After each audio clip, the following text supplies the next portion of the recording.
Hello guys, welcome back to this channel. Guys, इस video में हम बात करने जा रहे हैं DHFL के बारे में, दीवान हाउसिंग फाइनेंस लिमिटेड के बारे में। गाइस, आप लोगों को बताया था मैंने इससे पहले कि इस कंपनी के अंदर क्या चल रहा है। कंपनी को पिरामिड ग्रुप जो है एक्वायर करने वाला है, पूरी तरीके से ऑलमोस्ट कर लिया है। लेकिन जो इसके शेयर होल्डर्स हैं उनकी पूरी की पूरी जो इक्विटी वैल्यू है उसको ज़ीरो करने वाला है। इसी को लेकर के एक अपडेट है, आप लोगों के साथ शेयर करूंगा। और इससे पहले भी मैंने आपको इससे जुड़ी हुई एक अपडेट बताया भी है कि बॉम्बे हाई कोर्ट के अंदर पिटीशन फाइल करने की कोशिश करी गई थी बहुत सारे शेयर होल्डर्स के द्वारा।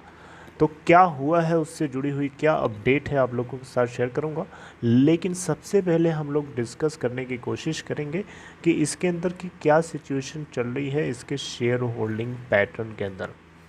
शेयर होल्डिंग पैटर्न नहीं, बेसिकली मैं आपसे बात करने जा रहा हूँ इसके स्टेटस के बारे में। लास्ट के 1 महीने और 5 दिन में किस तरीके का स्टेटस है। अगर आप फ्राइडे छोड़िए मंडे की बात करेंगे तो 15.30 की ओपन प्राइस के बाद 15.35 का हाई बनाता है और 14.60 का लो बनाता है।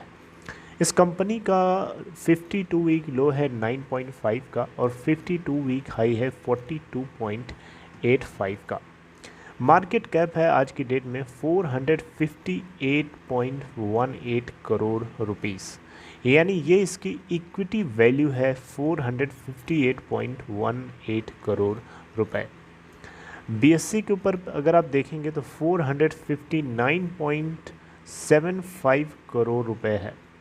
वॉल्यूम भी यहाँ पे ज़बरदस्त ट्रेड हुआ, 11,69,292 NSE पे और 2,93,471 BSE पे। डिलीवरी परसेंट तकरीबन NSE पे 66% है और BSE पे 59.17% है।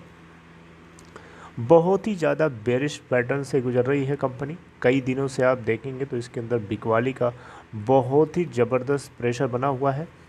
अब यहाँ पे अपडेट क्या है, अपडेट आप लोगों के साथ डिस्कस करूँगा, डेफिनेटली करूँगा। लेकिन इसके अलावा कुछ फाइनेंशियल्स आपसे डिस्कस करना चाहूँगा। 2 पैरामीटर्स को बस डिस्कस करेंगे फाइनेंशियल्स में, टॉप लाइन और बॉटम लाइन। टॉप लाइन में अगर हम बात करें तो टोटल इनकम कंपनी की आ जाती है 2207 करोड़ की। नेट प्रॉफिट जो कि बॉटम लाइन होता है 13,095 करोड़ का, जो कि नेट लॉस है, नेगेटिव है, ह्यूज लॉस। इसके अलावा कंपनी के अंदर क्या शेयर होल्डिंग पैटर्न है वो मैं आप लोगों के साथ आइए जल्दी से डिस्कस कर लेता हूँ। तो गाइस, जैसा कि आप यहाँ देख पा रहे हैं, दिसंबर क्वार्टर के बाद मार्च क्वार्टर का डेटा अवेलेबल नहीं है, लेकिन आप लोगों के साथ यहाँ पे डिस्कस करने की कोशिश करूँगा। दिसंबर क्वार्टर के हम देखें तो प्रोमोटर्स की होल्डिंग 39.2% की थी, जिसमें से पूरी की पूरी 100% गिरवी है, प्लेज है। FIIs अभी भी 2.5% के साथ बने थे, DIIs 3.5% के साथ थे और पब्लिक शेयर होल्डिंग 54.94% के आसपास है। तो आप देख सकते हैं, इसको पाई चार्ट से थोड़ा सा देखना ज़्यादा आसान होता है। ये जो आपको ग्रे कलर दिख रहा है ये पब्लिक का है और ये प्रमोटर का है जो कि पूरा का पूरा गिरवी है। इसका मतलब हुआ कि कभी भी प्रमोटर अपने वादे के मुताबिक नहीं चलेगा तो उसका गिरवी रखा हुआ शेयर पूरा का पूरा बिक जाएगा। ये होता है गिरवी रखने का मतलब।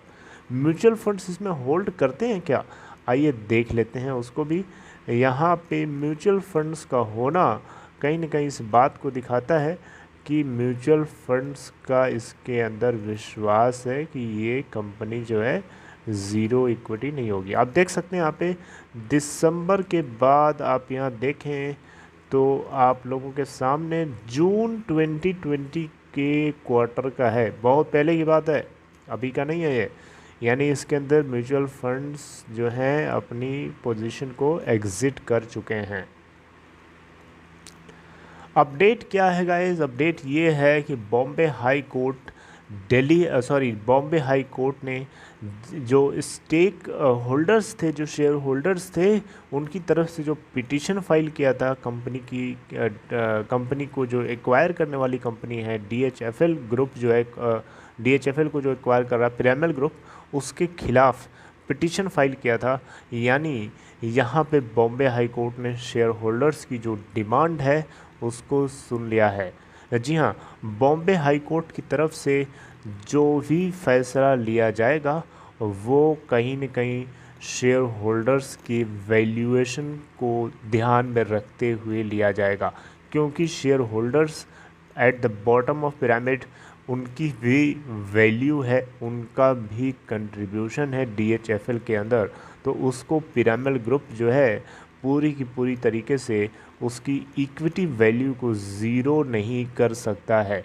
यहाँ पे जेन्युइनली देखा जाए तो DHFL को एक्वायर करने वाला ग्रुप पिरामल ग्रुप जो है वो ऐसा करने की कोशिश ज़रूर कर रहा है, लेकिन जेन्युइनली देखा जाए तो ऐसा होना नहीं चाहिए, क्योंकि ऐसा कहीं पे भी नहीं है। सेबी के जो रेगुलेशंस हैं उसमें भी इस तरीके की कहीं बात नहीं करी गई है। तो सेबी के रेगुलेशंस के अगेंस्ट नहीं जा सकता है पिरामल ग्रुप। सेबी का जो रेगुलेशन है उसके अकॉर्डिंग अगर आप चलेंगे तो आपको एक ओपन ऑफ़र जारी करना होता है, जो कि मोस्ट कॉम्पिटिटिव प्राइस यानी मोस्ट अट्रैक्टिव जो बिड प्राइस होती है उसके ऊपर जाकर के एक्वायरर को वो सारे शेयर्स को ख़रीदना होता है, ताकि at the most share holders को बेनिफिट मिल सके, नुकसान ज़्यादा ना हो। ये बात ध्यान में रखते हुए करी जाती है। ये सेबी की गाइडलाइन है, सेबी के रेगुलेशंस के अकॉर्डिंग है। लेकिन यहाँ पे पिरामल ग्रुप ने तो बिल्कुल ही उल्टा चल दिया। इन्होंने तो इक्विटी वैल्यू ज़ीरो बड़ा अच्छा समझा, इन्होंने बड़ी समझदारी से काम लिया अपने फ़ायदे के लिए। इन्होंने इतने चालाकी से करी कि पूरे जो शेयर होल्डर्स हैं इक्विटी वैल्यू जितनी है सबको ज़ीरो कर दो, सारा का सारा माल हड़प लो। मतलब यार ये लोग डाइजेस्ट कैसे कर लेते हैं मुझे समझ नहीं आता। मतलब चोरी करके अपनी बिल्डिंग खड़ी कर रहे हो, क्या यार कैसे लोग होते हैं। मतलब आप यहाँ देखें ज़रा इसको, एक मैं आपको यहाँ पे एक चीज़ जो है पढ़ के सुनाता हूँ, थोड़ा सा आप ध्यान से सुनिएगा। Okay, according to present SEBI regulations, an open offer to benefit all share holders must be given at the most competitive prices by the acquirer after meeting certain parameters. However, in this case, smaller shareholders were not given this open offer and are being unreasonably punished by authorities by being zero valuation. Even NCLT National Company Law Tribunal ने भी इस बात को notice नहीं किया। ये final culmination point पे पहुंच जरूर गया, लेकिन इसकी जिम्मेदारी बनती है कि नेशनल कंपनी लॉ ट्रिब्यूनल इस पॉइंट के ऊपर आ करके इंटरप्ट करे, राइट, टोके कि हाँ आपने ये गलत किया, ये चीज़ जो है आपको नहीं करनी चाहिए थी। अगर आप ये जब तक फाइनलाइज नहीं करेंगे NCLT उसको अप्रूवल नहीं देने वाली है। इस तरीके की बात national company law tribunal authority की तरफ से एटलीस्ट बोला जाना चाहिए था, जहाँ से एक्सपेक्टेड था, लेकिन ऐसा हुआ नहीं। इससे पता चलता है कि सिस्टम हमारा कितना ज़्यादा ट्रांसपेरेंट है और कितना ऑनेस्टली काम करता है पब्लिक के लिए, राइट। तो यहाँ पे अब देखते हैं कि बॉम्बे हाई कोर्ट की तरफ से क्या होता है।